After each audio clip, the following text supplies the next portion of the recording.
నమస్కారం. నిన్న రేవంత్ అన్న తెలంగాణ ప్రజలకి మరొక గొప్పనైనటువంటి ఒక ప్రజాసేవకు ప్రజలకు అంకితమయ్యేటువంటి ఒక కార్యక్రమాన్ని చేశారు. అదే మన టిమ్స్ హాస్పిటల్ కి సంబంధించి అన్ని హంగులు ఆర్భాటాలతోటి రిక్రూట్మెంట్ తోటి పూర్తి ఇన్ఫ్రాస్ట్రక్చర్ ని నిన్న ఓపెన్ చేసి ప్రజలకి నిమ్స్ తరహాలోని టిమ్స్ హాస్పిటల్ ని సనత్ నగర్ లో ప్రజలకి అంకితం చేయడం జరిగింది. దానిని బీఆర్ఎస్ పార్టీ ఇవాళ రాజకీయ కోణంలో మేము విజిట్ చేస్తాము అంటూ దాని ఒక రాజకీయ కోణంలో రాజకీయ పబ్బం గడుపుకోవడం కోసం, రాజకీయ మైలేజ్ కోసం తప్పుడు ప్రచారంతో హరీష్ రావు లాంటి మాజీ ఆరోగ్య శాఖ మంత్రి అయిన హరీష్ రావు గారు దీన్ని పెద్ద ఎత్తున ప్రచారం చేసుకునేటువంటి ప్రయత్నం చేస్తున్నారు. నేను హరీష్ రావు గారిని స్ట్రైట్ గా అడుగుతున్నాను, మీకు చిత్తశుద్ధి ఉంటే, మీకు నిజంగానే ప్రజల పట్ల ప్రేమ ఉండుంటే తెలంగాణ రాగానే ఏం బాగు కావాలి? విద్య వైద్యం బాగు కావాలి. మరి ఎందుకు హాస్పిటల్స్ అంత అనారోగ్యమైనటువంటి పరిస్థితిలో ఉన్నాయి? ఆ రోజు నేనే రాసా, నేను రాను బిడ్డో సర్కారు దవాఖానకని ఆర్టికల్ రాస్తే ఇదే హరీష్ రావు గారు ఆరోగ్య శాఖ మంత్రిగా నాకు దానికి కౌంటర్ పార్ట్ గా రాస్తున్నారు. మీకు గుర్తు లేకపోతే నేను గుర్తు చేస్తా హరీష్ అన్న, ఎందుకంటే నీకు నీ బామార్తికి ఇద్దరికి అల్జీమర్ వచ్చింది. ఈ మధ్యలో చేసినవన్నీ గతంలో తప్పులన్నీ మర్చిపోయి ఇలా సచ్చిల్ లెక్క మాట్లాడే ప్రయత్నం మీరు చేస్తున్నారు. కాబట్టి ముఖ్యంగా టిమ్స్ తరహాలో హాస్పిటల్ అంటే నిమ్స్ తరహాలో టిమ్స్ కడతామని 2016లో కరోనా సందర్భంలో వచ్చినటువంటి ఇబ్బందుల నేపథ్యం అయిండొచ్చు, ఇతరత్ర విషయాల పట్ల అయిండొచ్చు, గవర్నర్ గారు విజిట్ చేసిన సందర్భంలో మీరు అనౌన్స్మెంట్ చేశారు.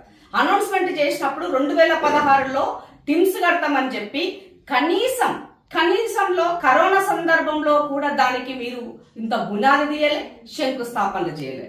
మీరు అది శంకుస్థాపన చేయడానికి 2022 వరకు, కానీ ఎలక్షన్ల మేనిఫెస్టోలో మాత్రం 2014లో 2018లో 2 మేనిఫెస్టోలో కూడా బ్రహ్మాండంగా దీన్ని హాస్పిటల్ ని బ్రహ్మాండంగా హైదరాబాద్ కి 4 దిక్కుల 4 పెద్ద పెద్ద దవాఖానలు కడతాం, 100 పడక గదుల హాస్పిటల్ కడతాం, ప్రతి మండలానికి కడతాం, ప్రతి జిల్లాకు కడతాం అని ప్రగల్భాలు పలికినారు. జిల్లాలు పెరిగినాయి తప్ప ఎక్కడా కూడా ప్రజల బతుకులు మారలేదన్నది మనం మాట్లాడుకున్నాం.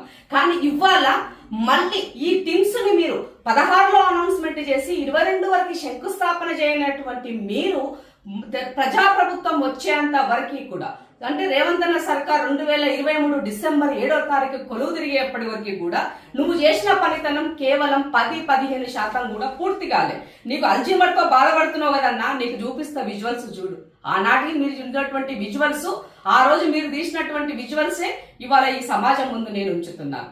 కాబట్టి చెయ్యని పానికి చేయనటువంటి వాటికి కలరింగ్ చేసుకోవడము, వాటిని ప్రపగండ చేసుకోవడము, దోచుకొని దొబ్బుతున్న పైసలతోటి సోషల్ మీడియా ప్రపగండ చేసుకోవడం మీకు బాగా అలవాటు అయిపోయింది.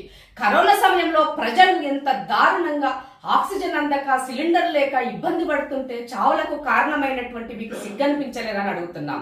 సో తెలంగాణ ప్రజలని దోచుకొని దొబ్బుతిననికనే మీకు అధికారం వచ్చినట్టుగా పనిచేసేది తప్ప ఎన్నడూ కూడా ప్రజల జీవితాల గురించి పట్టించుకోలేదని చెప్పడానికి ఇంతకన్నా నిదర్శనం అక్కర్లేదు. ఇదే పేట్ల బుర్జు దవాఖానలో మాతా శిశు మరణాలు జరిగినటువంటి సందర్భంలో మేము కదా ప్రొటెస్ట్ చేసింది, కనీసం మినిమం సౌకర్యాలు లేవని మేము కదా ప్రొటెస్ట్ చేసింది. ఆనాడు కాంగ్రెస్ పోరాటంతో ఈ యొక్క టిమ్స్ నోటిఫికేషన్ వచ్చింది. ఆనాటి కాంగ్రెస్ పోరాటంతోనే పేట్ల బుర్జు దవాఖానలు బాగుపడ్డాయి. ఆనాటి కాంగ్రెస్ పోరాటంతోనే మెడికల్ కాలేజీలకు నోటిఫికేషన్లు వచ్చినాయి. కానీ అరకొర వసతులతో ఏమి చేయకుండా కేవలం పబ్బం గడుపుకున్న ప్రయత్నం మీరు చేశారు తప్ప ఎన్నడూ కూడా దవాఖానలు బాగు చేయాలంటే శంకుస్థాపన చేసినంత మాత్రాన దవాఖానలు పూర్తయిపోయినట్టుగా టిమ్స్ నీరు కట్టిన క్రెడిట్ కోసము బాధపడేటువంటి బాబా బామర్దులు ఇద్దరిని అడుగుతున్నాను నేను. మరి గతంలో